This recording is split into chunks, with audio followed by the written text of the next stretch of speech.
Oddajo 24 ur še danes pripravlja kar nekaj članov prve ekipe in na začetke nas vežejo izjemno lepi spomini. V zadnjih 30 letih pa se nam je pridružilo še veliko odličnih in dragocenih sodelavcev, ki ste jih gledalci prav tako vzeli za svoje.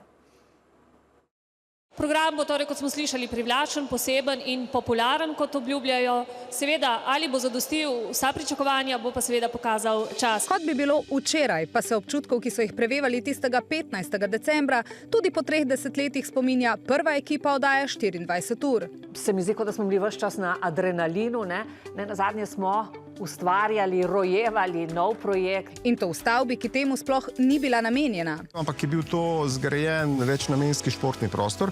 Konkretno tukaj, kjer midva sediva in je zadnjih 18 let osrednji studio oddaje 24 ur, je bil pa fitness. In se spomnim tistega 15. decembra, namesto da bi se ukvarjali vsebino, mi smo skakali po desku gor in dol z krpami, z vedri. A bili so odločni, pogumni, drzni. Takrat malo kdo ve, da je že obstajal en informativni program, komercialni, ne? Ampak ni prišel, ni bil konkurenčen, no, tako, ne? Mi smo šli pa na glavo v isto uro s prepričanjem, da nam bo uspelo z drugačnim načinom. Zgodbe je narekovala slika, glas so dobili običajni ljudje. Zadeve, ki so se neposredno dotikale naših življenj. Spomnim se šoka takrat med politiki, ko mi nismo prišli v državni zbor pokriti neko temo, ki se njim zdela zelo pomembna. Smo se odločili, da bomo delali kratke prispevke, udarne, veliko tem, da bomo, skratka, da ne bomo dolgovezni, da ne bomo dolgočasni. In se spomnim, kako so ljudje dobesedno navijali, ko so videli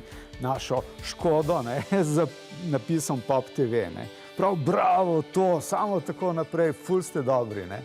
In takrat začutiš, da je res to prava pot. Ne? Na tej poti pa se jim je z leti pridružilo še veliko danes prepoznavnih imen. Moji spomini na pop so seveda vezani na oba sovoditelja. Dober večer. Pozdravljeni. Dober večer in lep snežni pozdrav.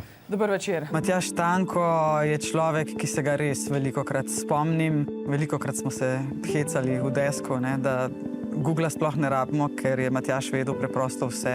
V uredništvu ga močno pogrešamo že dobrih 12 let, a kot je povedal o prejemu nagrade Društva novinarjev za življenjski prispevek razvoju slovenskega novinarstva, se bomo še družili.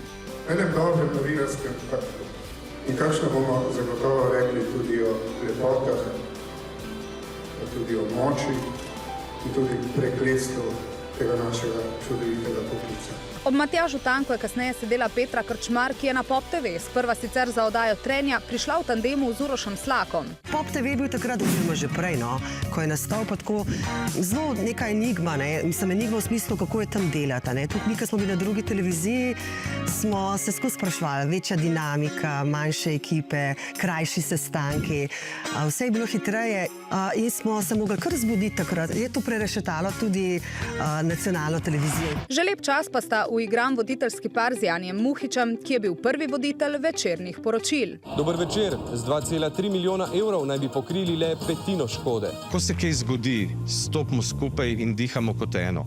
In takrat so rezultati najboljši. Mislim, to nastane čebelnjak in vsak naredi svoje delo.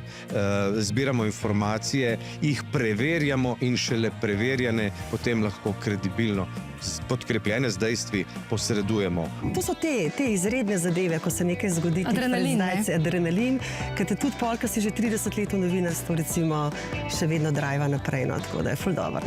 V večerni oddaji pa zdaj že desetletje mnenja sooča Uroš Slak. To je absolutno pravo novinarstvo, da si ti provokativen, da sprašuješ stvari, ki jih mogoče se drugi ne upajo. Ampak tukaj se ne boste strinjali, pejmo korak naprej. Karkoli že kdo pravi, ne, je Pop TV še vedno vodilna medijska hiša v slovenskem prostoru. Ljudje nas radi gledajo. Mislim, da je zaupanje tisto, ki daje garancijo za prihodnost preverjeni medijski hiši. Na zdravje torej in veselo praznovanje. Na zdravje.